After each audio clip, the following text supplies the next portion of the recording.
so. Our children won't be prepared if we don't start preparing them for the future. And preparing them for the future means they have to start thinking differently. And then roll up in there? Yeah. Mental health aspect, preparing our children for what's to come. They're not going to be competitive, not only locally but globally. And so I need your help in looking into your schools, your education, what you have done, to give me ideas. We have a foundational understanding that we need to reform education. We need to save our Black and brown people, but we need to be specific and intentional about Black and brown boys to get them on the right path. Well, Mr. Adams, no, thank you for that. And one of the things I you were actually going in the direction that I was going to ask my next question was, oftentimes we talk about school reform and some of the smartest people in the room, but usually it doesn't include the principals. It doesn't include those people who are in front of the children and in front of the school community as much as they are. So can I ask, how could you infuse more of the opinion, the expertise, as well as the knowledge base of the principals here to kind of help you in your quest to change education here in New York? We've marginalized Black and brown educators all over the country. They'll give us a school, they may give us, another school, but, there's no real duplication of the success. We have some great Black and brown educators that all of a sudden, as soon as they start improving the system, next thing you know, they're brought up on internal charges. Next thing you know, they're trying to get them moved out of their schools. They did it to George Leonard.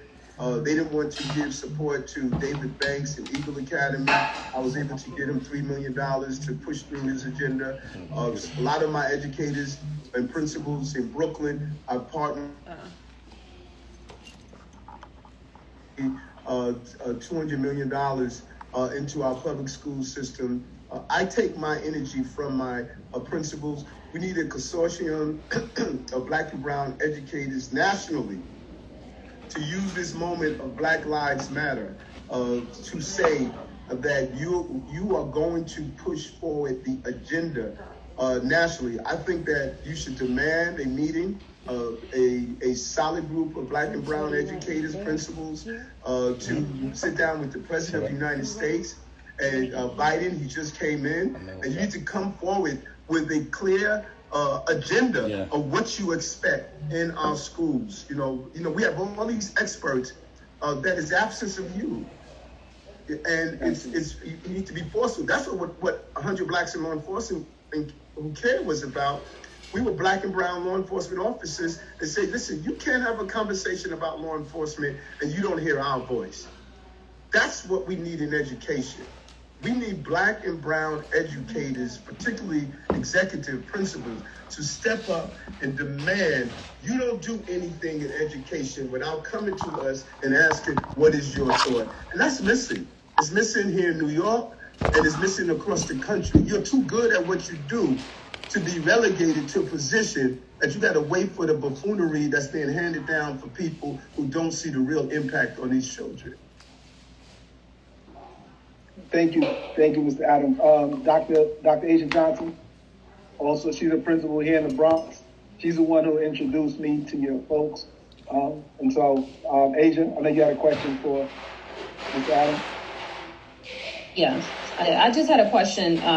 One of the challenges I think we have, speaking from the high school perspective, is especially with city agencies, because I think I asked this question on the first time you and I met, because you're working with Tracy and I know Tracy.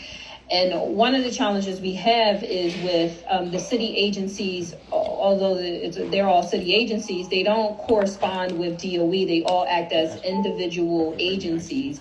And some of the challenges we've had, and some of my high school colleagues could probably attest to this, unless I'm out here by myself, because the Bronx is very different from Brooklyn.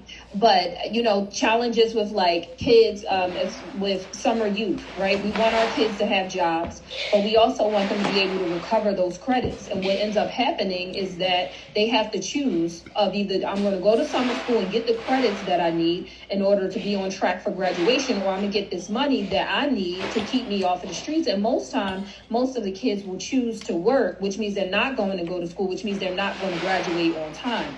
And so while we try to advocate with the agencies to say, you know, Department of Youth Justice, DYCD, and say like, hey, is there a way that we can find a system that says kids have summer school and they can do both, right? I can create a schedule that'll allow a kid to go to class, take summer school classes from like 8 to 12. And can they come work for you from 1 to 5 or whatever it is? And they're just like, no, the kid is either working or they're going to school, or issues with ACS that's like, look, they're 17. I don't have anything to do with that, you know. And so if we talk about a community and a sense of community, we have to make sure that all of these agencies doesn't think that they're the most important, and that the older kids don't need more attention. Because I'm sure if we pull out some data, we'll see that the incarceration rates are coming obviously from the teenagers in our high schools and things of that nature. And mostly is because the agencies where we're supposed to be providing support, even from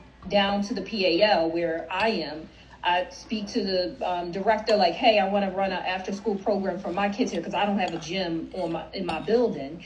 And they're like, oh, it's only for the middle school kids. I'm like, you don't have any middle school kids coming to your program. I'm trying to keep my kids off of the street, but you're telling me you only want certain kids to come to these programs. So we're funding programs that's saying they don't want the kind of kids that we're giving them, which doesn't make any sense to me too. So I'm just wondering, is there any plan on how to make sure that all of those agencies are connecting and are all on the same page? I love that, Dr. Johnson. You are dead on, and if you ever hear my analysis, our city, and that's why I use the term as dysfunctional. You know, we don't have a clear mission where we're all tied to the same. We operate as silos, and instead of figuring out how do we operate together to reach the same goal, everyone is territorial and everyone is operating in a silo. You know, I started an initiative here in the city called Extended Use Project, where we were telling, I like to say, mom and pop nonprofits who wanted to do just simple things, help children in tutorial services, help teach life skills, rites of passage program. But they were going to schools and try to use space, and we were charging them these exorbitant fees to do so. It just didn't make any sense. They didn't have the money to pay for it. So I was able to identify $1 million and say, listen, if you are willing to volunteer your time to help a young person, we're going to pick up the fees for the school safety agents and all the other insurance, to show how we need to be using our schools as resource centers. And if there's a gym that's open and you're trying to keep young people up the streets, you need to have access to that gym. You know, if there's a shop class that's open and we're trying to deal with unemployment, but I have a group I was able to partner with that would teach HVAC training, HVAC training.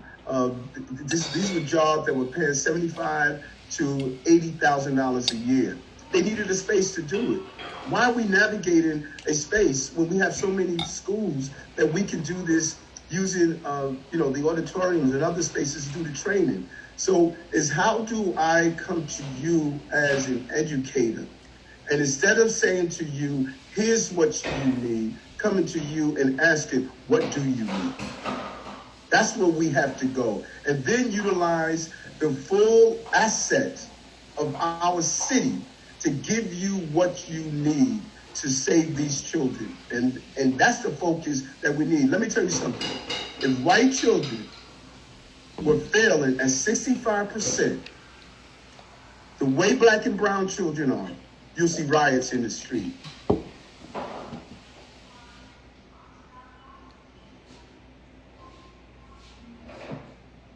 Gotta unmute yourself, Dennis. Thank you. Thank you for that, Mr. Adams. Thank you.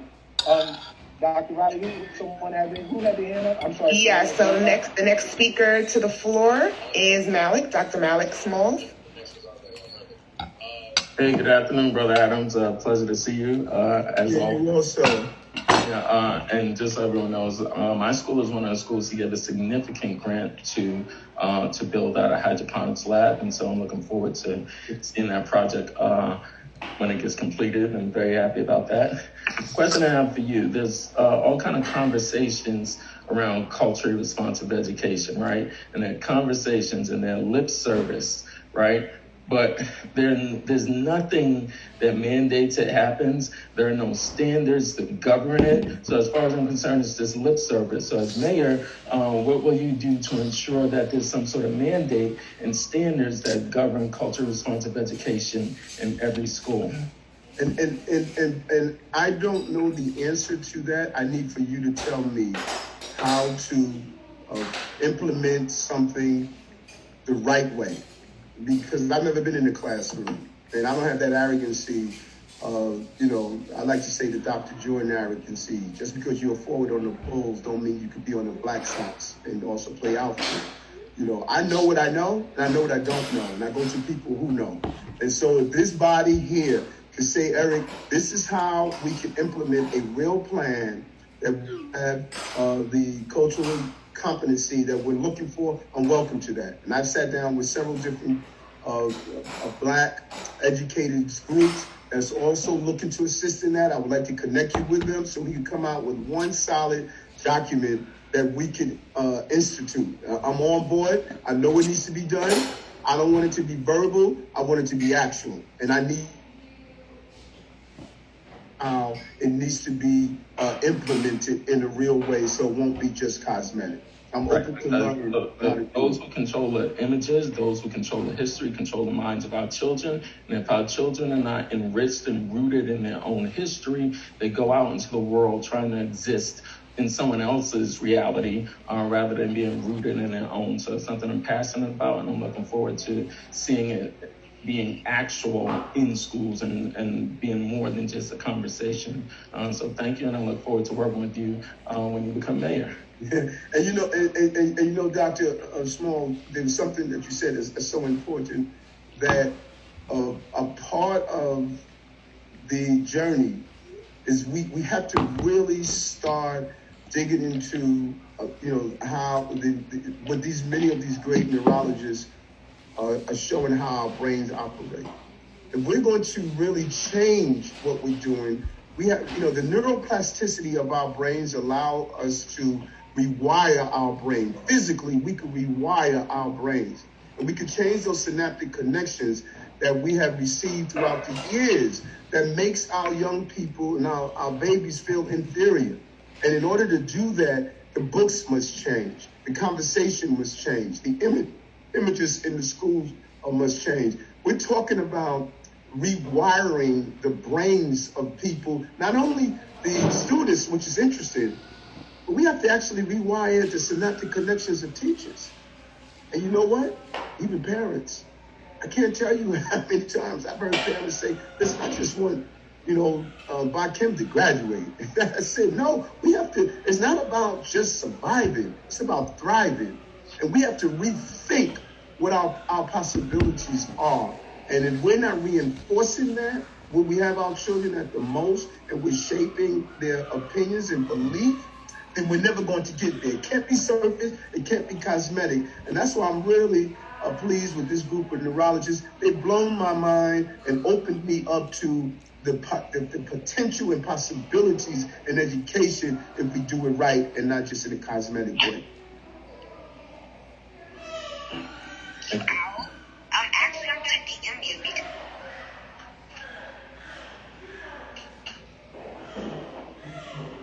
Who's next, Dr. Riley? Yes, the next one is Fia. Deputy Davis. Good afternoon. Good afternoon, Mr. Adams. How are you? I'm doing well, thank you. I have seen you speak. We've been in the same places. I'm sure when outside was open, we shook hands several times. Every time you speak, I just sit in awe and just take notes. Thank you for that. So a few points I wanted to share with you. I served as a principal for 15 years, and most recently I've become deputy superintendent of a district in the Bronx. And there are three things I wanted to share with you about education as you walk into being mayor of New York City. One, to think about this idea of voice. Right before I jumped out the window and decided to take this management offer, I said out loud, and then I couldn't take it back, I need to get in the room when policy is being made. And I heard it, and I knew that it was going to alter the universe around me, and I kind of covered my mouth like, did you say that out loud? Did you let that out? But my point is, when you think about your position as mayor, you have to hear from people who are serving as leaders. So taking the time to meet with principals, borough by borough, because what's happening in Brooklyn and the struggle, some of it may look the same in the Bronx, but the reality of leaders may be different. So meeting with them borough by borough, so you're not hearing from the top of the food chain, you are hearing from the infantry. What are they experiencing day by day? The next point, thinking about management. So I imagine the top of the food chain. I happen to be, I guess, middle management as a deputy superintendent, but really borough by borough, sitting down with superintendents and or deputies and a mixture of people so that you hear what are they experiencing? Because I'm learning in the last 6 months what it means to be management in the Department of Education. It's a very different experience. I choose it so that I expand the impact of how I serve children, but it's very different. And then lastly, there are things we have learned in this virtual education reality. And I don't believe that we should throw it all away. We know that we need our children in school, that the best place for them is with us. But for a few of them, a fraction of them and their teachers, the best place is at home. So how do we learn from what's happening right now and think about modifying how school looks so that we serve the needs of all of our children, learning the benefits of this virtual experience? And so if you would consider and keep those three things in mind and keep leaders and bring them to the table so that you hear the voice from the people who have to implement and execute and serve our children firsthand. Well said, and I thank you for that. Like I stated, every time you speak, I just take notes, First, I think that, and we need to do that, and that is the mistake I don't want to make. And I have been spending so much time, as I stated, the last 2.5 years of sitting down with people who have leaned into their craft. When you lean into your craft, it reveals the secrets. And if you have not been in a classroom, if you have not dealt with what it is to, really navigate the challenges of educating children, these babies get to the school. If learning 1 and 1 equals 2 was all you had to do, all these children would be genius. But by the time these babies get to the classroom, they have gone through so much trauma. Yes. And I believe that I have been blessed to come across some amazing educators who are committed and dedicated. And I have been calling on them, speaking with them. And I want you, this group that are here now, to be part of this team. We have a couple of months. I want to walk in with a real plan of execution. We have some stuff that, a group of leaders, like I said, David Leonard has been amazing. Our superintendents in Brooklyn have been giving me pieces, and I would love for you to do the same so we can walk in. We're going to have 4 years. I'm not going to do the David Dinkins model, my mentor said, we'll do it in the next 4 years. No. This is a Matthew 21:12 moment for me. Jesus went to people and saw them doing wrong with his temple. He didn't sit there at the table. He turned the table over. I'm going to City Hall to turn the table over. And I want to be armed with smart things to do that came from folks like yourself, who's on the ground on how do we go about instituting real change and empowering folks like you that understand how we can make some real impacts in our industry. Look for everything I have. at improving education. We're going to move those numbers of Black and brown students in the Department of Education. I'm telling you, we are going to move those numbers. Thank you for that. And thank you for your vision. We appreciate you. Thank you, Fia. Hello, everyone. Just want to let you know my name is Dr. Action. That's my name on OSG. Just to welcome you all to OSG. For those of you who would like to speak, at the bottom of your screen, because some people are like, how do you raise your hand? You'll see a little face. There was a little plus next to it where you see breakout rooms, share your screen. Just click on that little face icon and you'll see raise hand, and your hands will come up and you'll just be right in line based on how you raised your hand. So I know, April, you raised your hand, but you're going to go right after Miss Shine, 3 9s and 9. Come on, Shine. Good afternoon, everyone. Good afternoon. Hi, Eric. Good to see you again. As well. So, yes, my school is lovely, known as Shine 399 in Flatbush, Brooklyn, District 17. But I'm Principal Lakeisha Williams. And so I definitely agree with everything that my colleagues have shared, you know, my OSG family, and even piggybacking off of what you shared. And so the thing that's prevalent in my mind at this time is Maslow's hierarchy of needs, right? Before we can do anything academically for our children, we have to make sure that they are taken care of. And the reality is, when we look at the demographics of the children and the families who reside in our schools, there's a lot of work that needs to be done if we want to make sure that our children are achieving at the rates in which we want them to achieve. So when my sister spoke earlier, Dr. Johnson, about what she experiences at the high school level, I'm here at the elementary school level.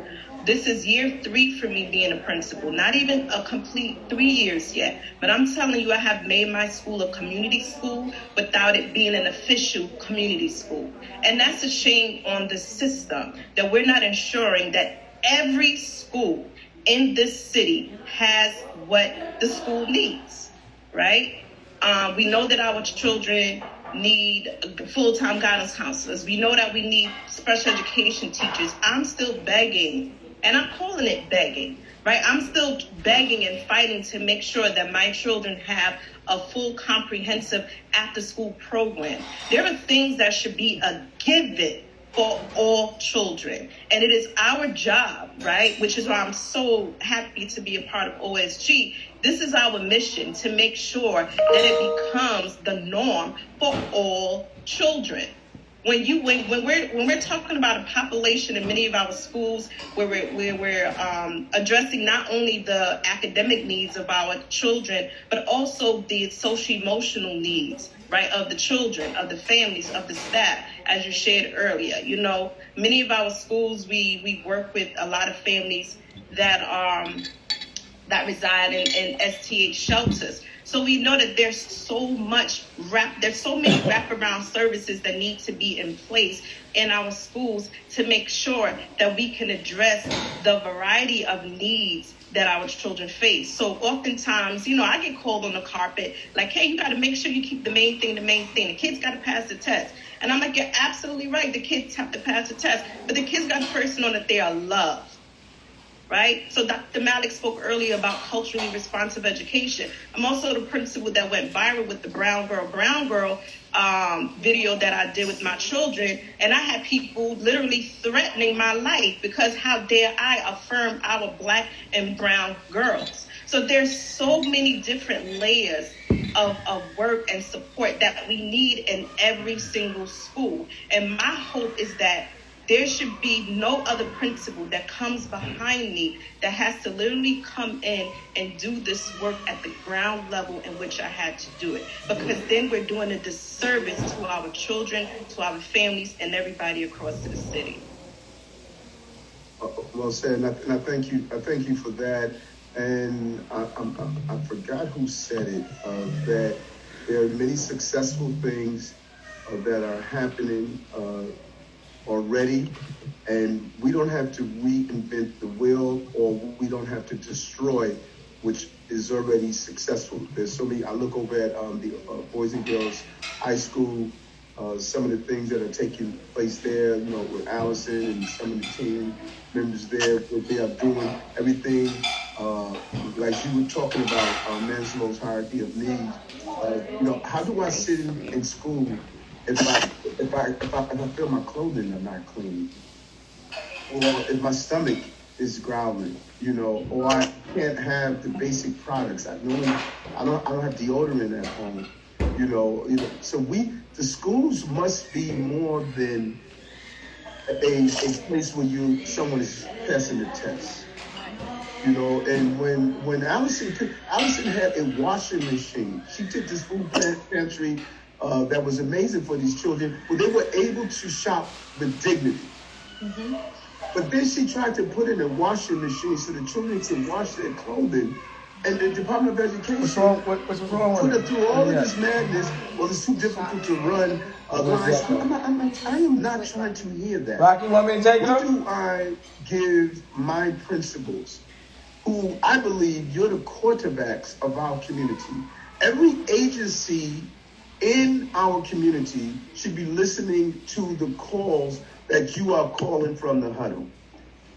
So if you need DYCD, as it was just indicated, to alter their summer youth programs, they need to be listening to the play that you call. If you need the police department to come and sit down with you once a week to find out what's going on in the community ahead of time so that you can prepare and make sure your campus is safe, you need to be, when you pick up that phone and call that local commander, he needs to be running his butt over there to listen to what you have to say. If you need the DSNY to make sure the school is clean out front so the children can have a healthy, clean environment, you should be able to get them there. You're the quarterback.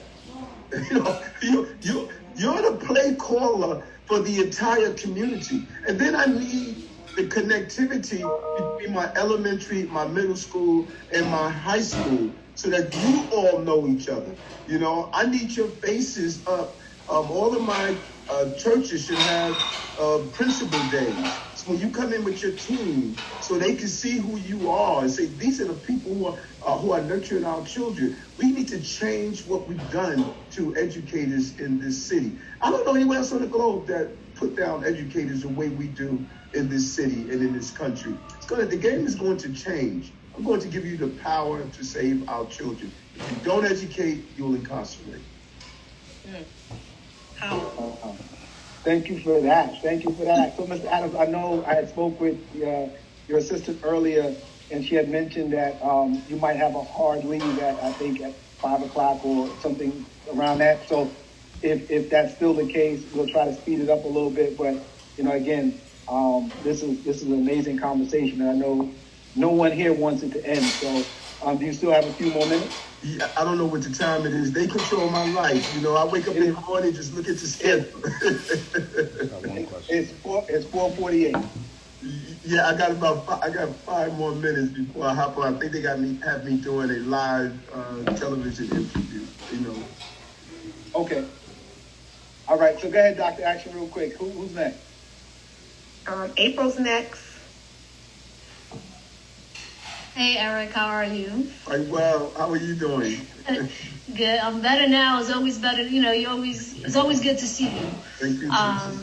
And just first, you're in a room with amazing people. OSG is something special, and I think that OSG as a collective can be just very integral in those next steps when you become mayor. Not if you become mayor, when you become mayor.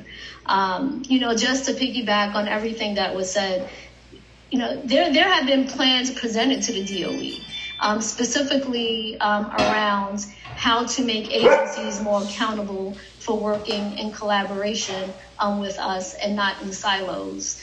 And the only person that was finally open to developing an entire department when I presented the plan was Dorita Gibson. And then soon after, before the plan can take off, Dorita, I want to say left, but was sort of ushered, in another direction. And that's typically what happens, right? When we start to go against the grain, when we start to talk about not what's needed, but changing the policies that have been written that have prevented the most simplest things from happening. When those conversations start to happen, it makes people uncomfortable, and then you're ushered out or you're silenced. So I'm really looking forward to when you become mayor, looking at those policies, because what is definitely needed is reevaluating the policies that prevent ACS and incarcerate. Like, we're not talking to each other. Yet, when something heinous is done, when we have a young man who involved in a shootout with another person accidentally takes the life of an officer who is out there to save lives, when we have the mayor sit up there and run his pedigree and talk about how he was born to drug addicted parents and by 13 he was a criminal, that's embarrassing. Because what that young man did is he sat in our schools. He sat in our schools from kindergarten all the way up into the age he was old enough to drop out and not show up anymore. So he made poor decisions, but we failed him all along the way, because ACS was involved at an early time. And what did we do? How do we work together to alter his path? And there are so many others, and I appreciate everyone up here, and Allison and I, we work specifically with that population, and the answers are there. It's just, what are we doing about it? What's the power being provided to us to save our children, because they're not being saved. Well said, April, and you're right, and we can save them by being more proactive, identifying those early stages of trauma. I'm not here. crisis, I'm not there. Neglect.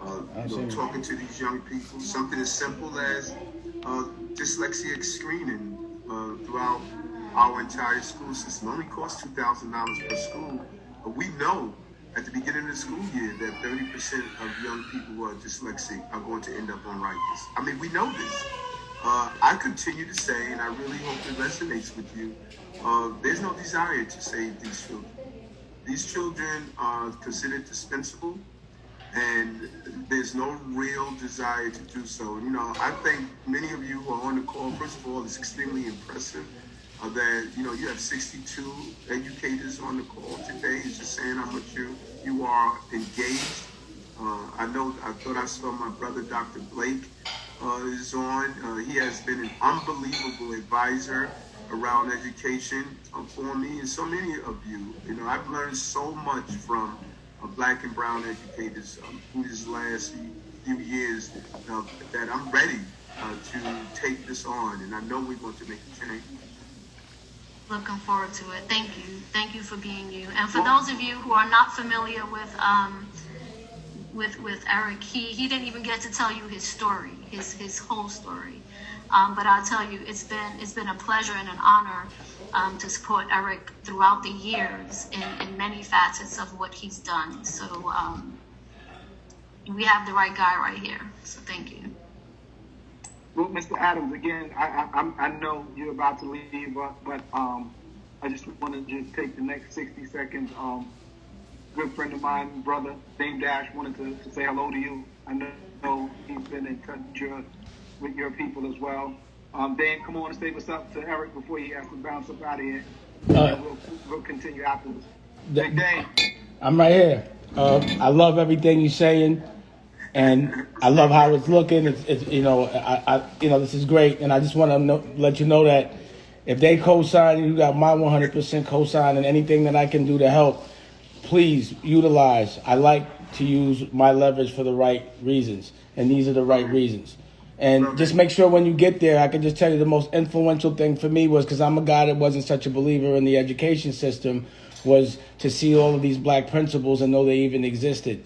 I didn't know that they existed, and I couldn't even imagine how much they even cared. and I think they should be celebrated. So just make sure there's a little, once you get there, there's always a little section for them just to showcase how dope they are and what they do.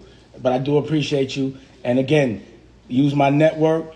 Anything you need, let me know. I love that. And let me say this, and I appreciate that, but you said something that's very important, Brother Dash. Listen, you ladies and gentlemen, you can't be a tree that falls in the forest and no one is around and don't make a sound. It's time for you to get on Broadway.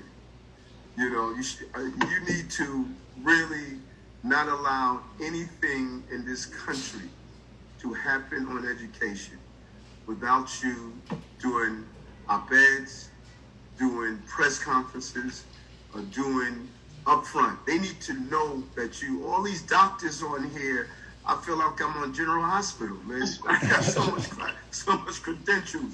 They need to, we need to see you. And the DOE does not control what you do off a DOE time. Under the banner of OSG, you should wake up every day, go through the newspaper and see what education issues are, and you should respond to them and have a position on them. You know, nothing is more powerful than the voice of an educator. Nothing.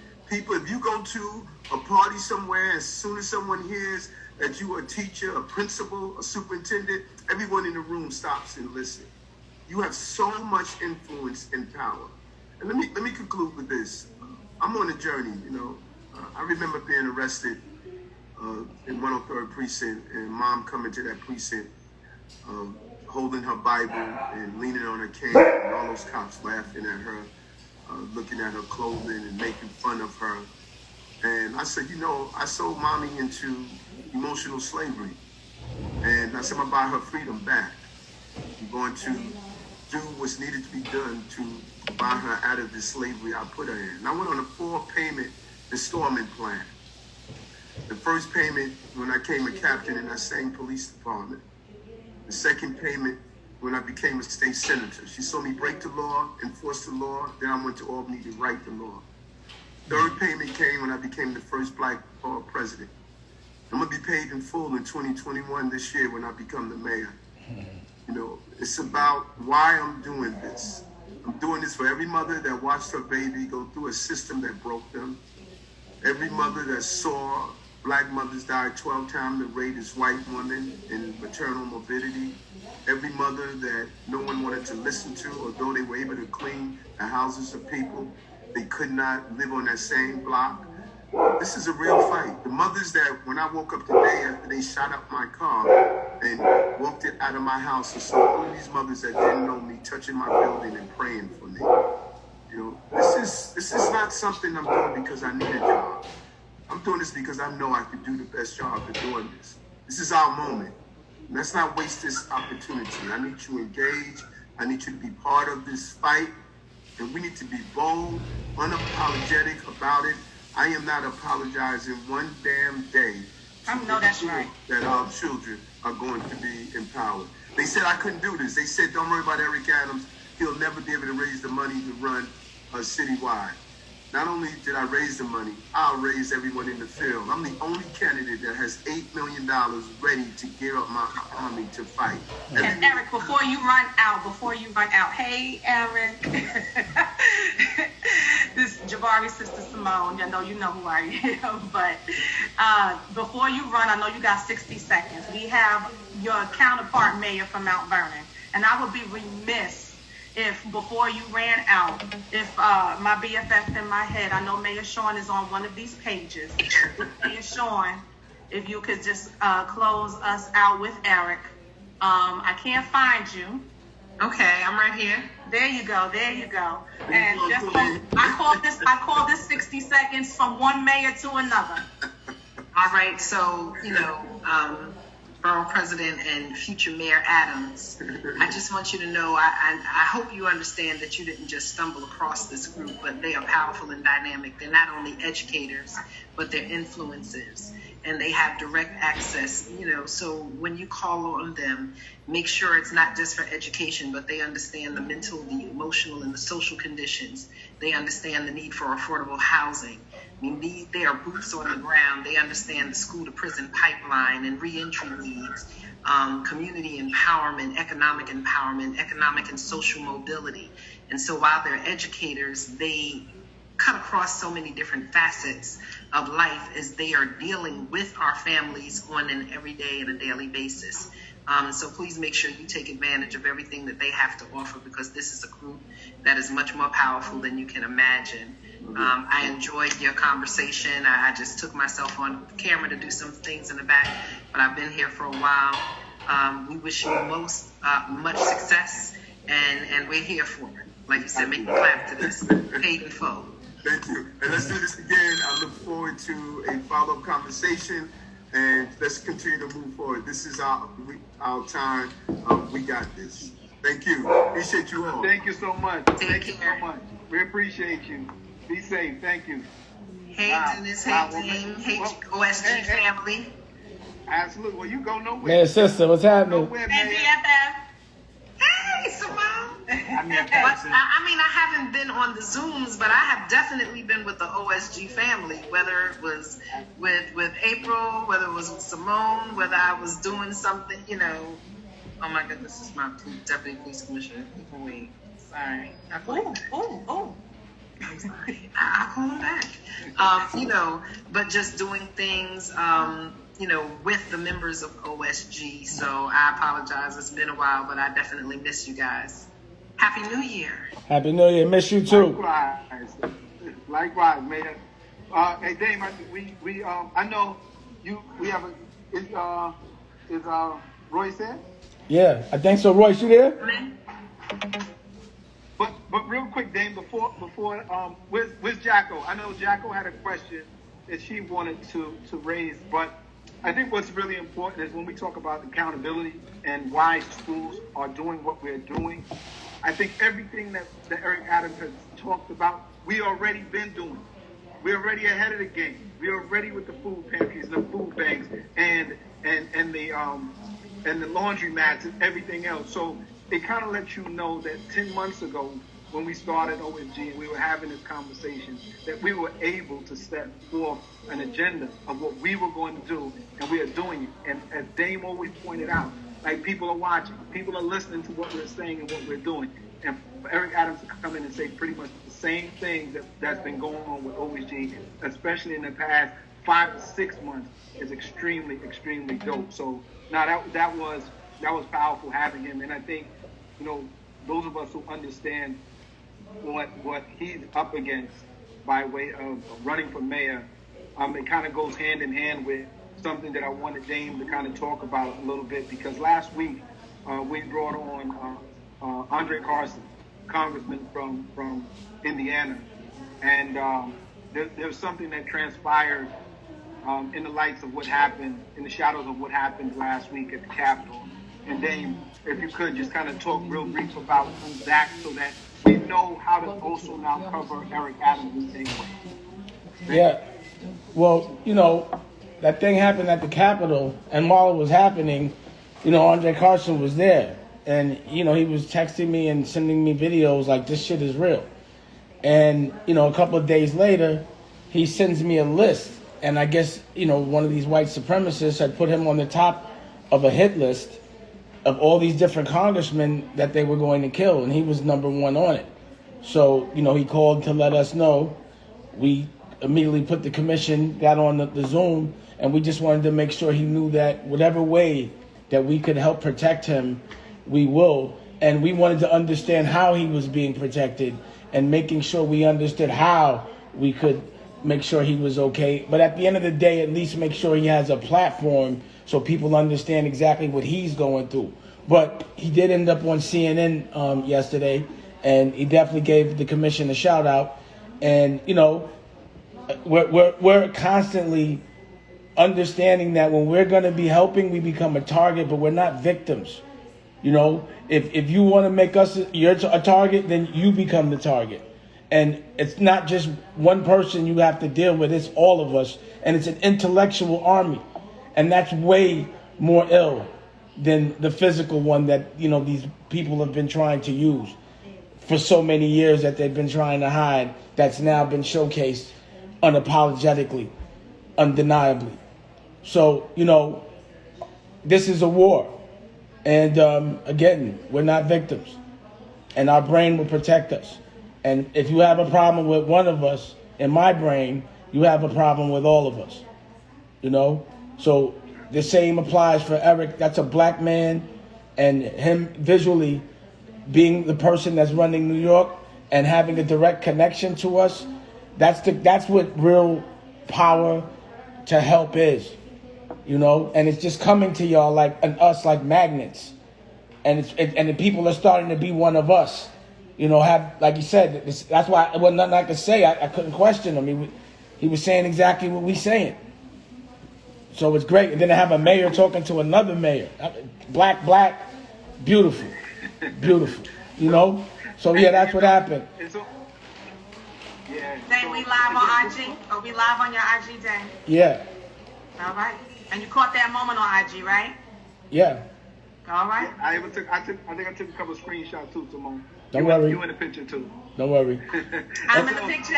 So Simone, let me say this real quick because I know we got somebody else who's gonna bring on in a few minutes, but just kind of keep going with the conversation around accountability and some things that I think we should do as principals. Again, we're already addressing the needs of the community by making sure that we feed our communities, and we make sure that many of our schools now are putting washing machines in our schools. And Brother Akbar Cook is now a vendor for New York City. So those of you who kind of need that help with that, make sure you reach out to Ak. But the other thing I wanted to talk about was something that I saw that Kyle Brown from Newark Vocational posted the other day that was extremely impressive. During this time, obviously, trying to find students and trying to make sure that they're attending class is a challenge. And just the other day, I noticed that he posted something where in the month of December, that he got 91% of his kids to attend school and to attend school virtually. And so what I asked him to do is to kind of come and share a little bit of the things that he did, because remember, accountability is still everything. That it's not just about us being principals, but it's us about continuing to do the job that we were paid to do, but the job that we know is important, with making sure our babies are safe, making sure they're in school, getting quality education. So Kyle, if you want to, Kyle, let us know a little bit about what happened back in December. Yes, this is I'm on here. So I'm a principal that believes in attendance, and for first year school last year, filled with ninth graders, we were right about 95% competing with the top high schools in the city for having the highest percentage for attendance. This year, when COVID hit, we went down to about 84% to start off September, and I didn't like that. And I let my students know I didn't like that, and I let my staff know I didn't like that. So I told them, in order to get the students in front of the computer, you have to be innovative and you have to be engaging. And I know it's tricky through doing this completely online, but we have to figure out ways. So when the teachers were being innovative, they were really pushing cross-curriculum activities and things to be just a little bit more engaging with the students. And we got our reward. For November, we hit 90%. And then December, we hit 91%. So we're slowly crawling back to where we were, but I'm not happy with where we are. And to recognize that we hit the 90%, we have a graphic arts program. So I told the graphic arts teacher, I said, I need our students to make a flyer, and we're going to post it on Instagram, and we're going to tag the student's name who created the flyer. So that's one thing we did, and I know the parents are enjoying that. All right, cool. They're going to introduce you. When we did another one for December, Mom made like a "That's My Baby" type tag when she shouted out her child on there. So the parents are watching our social media, and I got to thank Dennis for that, because I'm still trying to figure out Instagram, and I wouldn't have been on it without you, Dennis. So I'm really pushing the no problem. I'm really pushing the teachers to figure out ways to be more engaging, as well as I'm engaging my teachers. The teachers' social, emotional well-being isn't where it needs to be as well. So in order to engage my teachers and the students and the families, I've been doing Guess What Teacher It Is. So we've been posting the childhood pictures of the different teachers that have the students guess and the teacher's guest. And I started with myself. I'm not afraid to be put myself out on Front Street to be embarrassed first. And I did myself first, and I thought it would be just a picture or two. But once one or two teachers had their pictures posted on there, a lot of teachers started texting me. I couldn't even keep up with the amount of pictures that came in. So it's engaging the teachers, it's engaging the students. They haven't seen some of their favorite teachers, and I don't know how long. It's been almost a year now. So this is a different way to see some of their favorite teachers, engage with them, laugh, smile with their teachers. So, that's one way that I'm trying to engage the staff as well as the students. And then what I also will have coming soon is something I call the All-Stars. So last year, to celebrate attendance and GPAs, I created something called the All-Stars, where a student who has over 3.0 and perfect attendance, so that's hitting two different good categories, they were recognized as All-Stars. So what they got was like a star for the Walk of Fame. So we didn't do it until to celebrate the second marking period, and then COVID messed us up from continuing it. But I said, we need to bring the All-Stars back. Students loved it, the parents loved it, and we're going to post the All-Stars with the students' names in the actual school building, where I'll take pictures of the stars hanging there, and when the students come back, they'll be able to sign their star on the Walk of Fame, and we can continue to big up it. But they still need to, as close to normalcy as possible. This is something that they like. This is something they enjoy. So this is something that I'm going to make sure happens. And, one of my teachers didn't understand it. He said, so are we going to save the All-Stars until the students return? And I said, no. We need the incentive right now. We need to engage them and celebrate their attendance and their GPAs right now, so they can recognize that, this is a good thing. I can tell people, come check out what I've done on, tag, hashtag, and all that other type of stuff. That's what the kids like. So we have to meet them where they are to celebrate them and get what we want from them. And the last thing that I'm doing, that I'm a little mad at my teachers for slow rolling on this one, but we're doing a student of the month, and we're doing it different.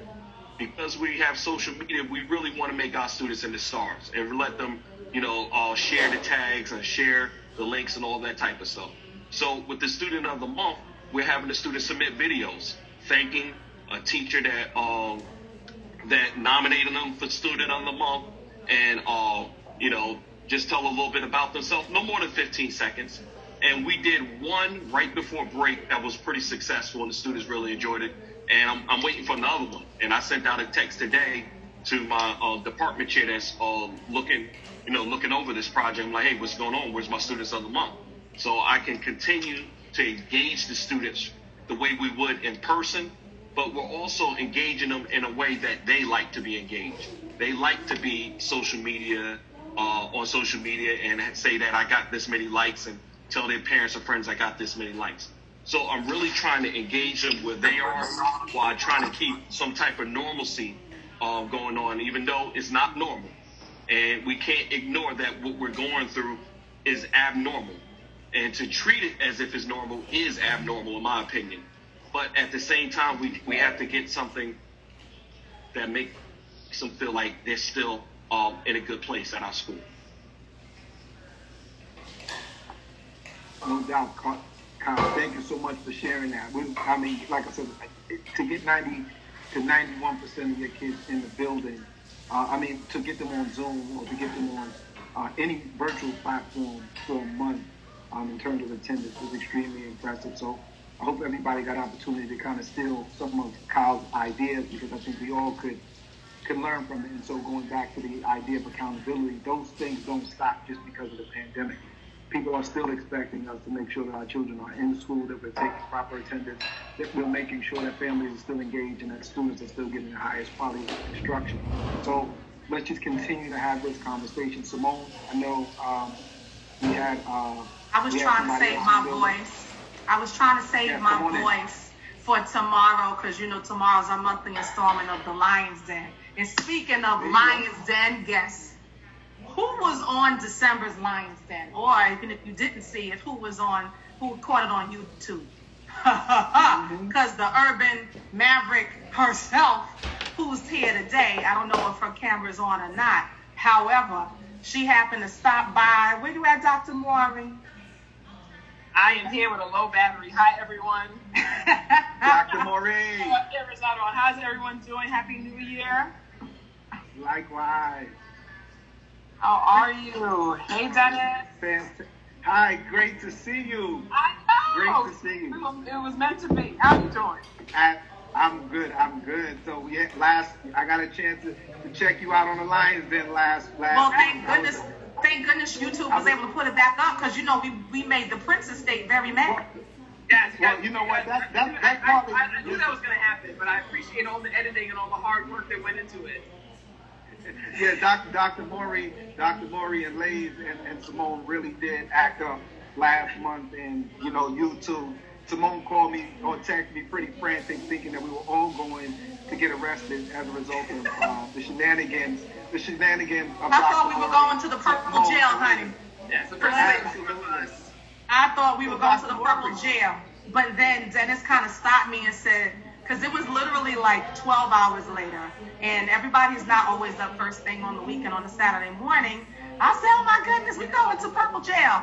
And then he said, Simone, listen to what you're saying.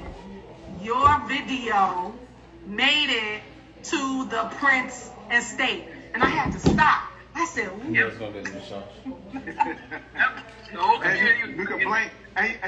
can blame Dr. Maury for that one. You can blame Dr. Maury I'll for take that it. one. I gladly take the blame. Pro Paradigm, thank you. Well, So yeah. Dr. Maury, and then I'm gonna let Simone do her thing. But I just have a quick question about accountability. I know that you've always been high on accountability. No matter what, the people that you still work with, the principals you still talk to, you still speak about accountability every chance you get. Can you just touch on us real quick with us about some of the things that you want us to look for when it's about, when it comes to accountability in our schools? What are some things that we can keep doing and things like that? What are some things you would like to see as different? And just start by telling everybody how dope you are and what you're doing currently. Thank you so much. I'm going to plug this in because I know this is going to die at number one. So thanks so much for the platform again. So hi everyone, I'm Dr. Maury DiGovaya. I'm currently the executive superintendent in Queens South. Give me 1 second to turn the light on in here and get this plugged in. And now Queens South, shout out to Queens South. Yes, Queens South. Covering districts 27, 28, and 29. We have about 151 schools. And I married the work of supporting superintendents. Now I'm plugged in, I'm good. Supporting superintendents and the Borough Support Office. So within accountability, oh wow. So accountability, so I'm putting together this class on policy and how accountability shifted in the late 80s after the Reagan era. Because prior to that, there was no accountability. And we basically, schools had it was an ideal that was set forth, but not a truth. And once business and economics started shifting in America, we started looking at how business leaders like Bill Gates and folks like that started influencing and putting accountability measures in place in regards to how testing happened and who gets tested when.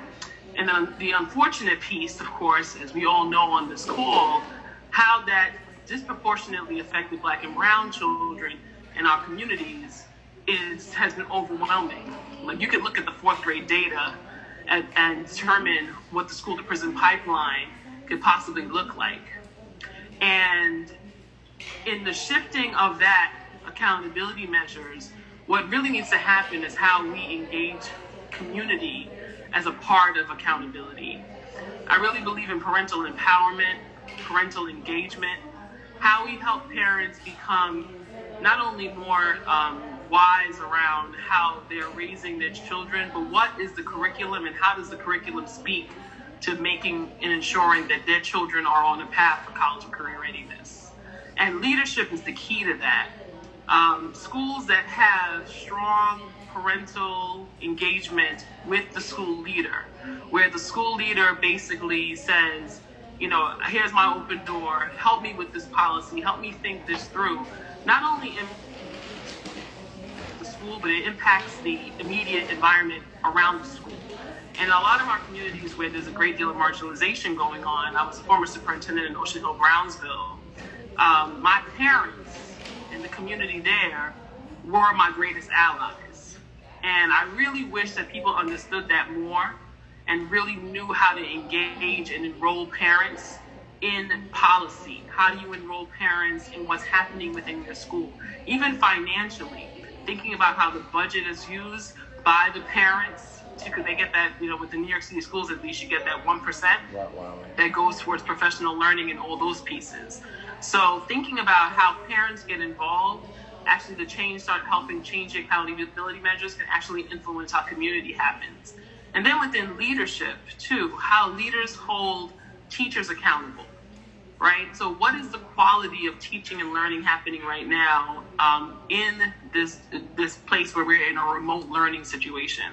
Today, I don't know, principals, for those of you in New York City, you had a whole day of PD on technology, and the keynote speaker talked about the digital age and how we could use that. My disappointment within that, good information, not really showing folks how to operationalize it. If you're going to talk about breakout rooms, let me be in a breakout room so I can actually experience what it's like to be in a breakout room. But I think the conversation was a good start, if you haven't dived in just yet, to really start looking at how 21st century platforms are actually used to help support what's happening within the classroom. I mean, giving them measures of how, and that's why it was a whole day PD. So I don't know how the breakout rooms went. I didn't go to any of the breakout rooms, but I would like to know that when principals leave those type of trainings, they actually have something that they can go and put into place. We don't have much time to have people taken away from their schools to sit in professional learning that doesn't quite serve all the time. And when you have people there for a period of time, teach them something that they can actually take back. And it was good information, but I'm not really sure if that's the direction we want to go. I think more experiential learning would be better to help build within the accountability measures, because the bottom line is, now that you've taught me this, what are you checking for, right? How am I going to be held accountable for something that you really didn't quite teach me, you kind of told me? There's a big distinction between teaching and telling. So making sure that leaders are consistently put in position to be taught, so that when they go back into their school communities, they are able to uplift their teachers from a place of professional learning that actually works. The moment he said, be a dog, that was wild. Read the chat. Yeah, be a dog. I didn't get that be a dog thing. And then he brought the polar bears in at one point too. It was, and like these people get paid. Like, I'm sure he got paid to do this, and again, what's the takeaway, right? What's the accountability measure now that we've paid you for this PD? How is this not going to influence and transform my school? But that's my mind about accountability. And then, Maury, think about the brand new principals that were on today. Like any principal that started last week or even started during the pandemic, and then perhaps they have not yet built their critical friends group. Because what always happens, at least between myself and my critical friends group, we're always like, okay, you ready? You have the link. Are being sure that we're all set up for success for that particular day. When we can't figure out something, we forward it to you. So we still have that, that sense of crew. Like, as you can see my backdrop, shout out to Principal Collins. So with that, at least we were able to say, okay, during the asynchronous time, we can find this. But just think about the principal that started last week. Where did she begin? Right before that PD, I interviewed and